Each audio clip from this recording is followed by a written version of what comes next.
आज पढ़ा 5 class English Odia medium follow up lesson how clever small children are.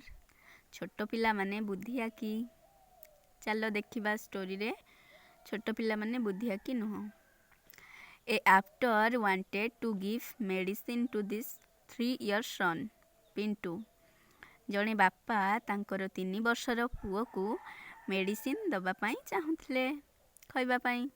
The tablet of the medicine was very bitter. Bitter माने पिता लगिबा।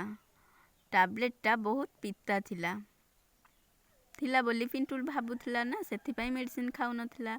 Pintu would not take it खाउ नथिला जमारू। What to do medicine केमिति बापा देबे किछि तो गोटे करिया पाई पड़िबो। The father thought of a novel plan. बापा गोटे नुआ उपाय चिंता कले।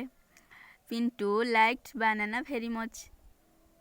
पिंटू कदली खाइबा पाई बहुत पसंद करे।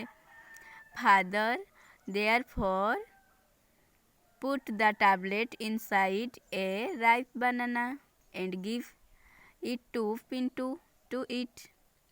बापा कौन कले ना पाचिला कदली भितरे इनसाइड माने भितरे राइप बनाना माने पाचिला कदली भितरे कौन मेडिसिन टाकू रखिदेले। तापरे पिंटू को देले खेल खाइबा पाई। Pintu took the banana to eat while playing with his friend. Pintu कदली टाकू खाई खाई फ्रेंड को सहित पळेला खेलिबा पाई। When he came back from play जेते बेले खेली सारी घर को फेरिला। फादर asked पिंटू बापा पचारिले पिंटू को Did you eat the banana? Kadali खाइदेलु? Yes father हाँ बापा खाइदेली replied पिंटू उत्तर देला। But there was a seed inside the banana. किंतु कदली भितरे गोटे मंजी थिला।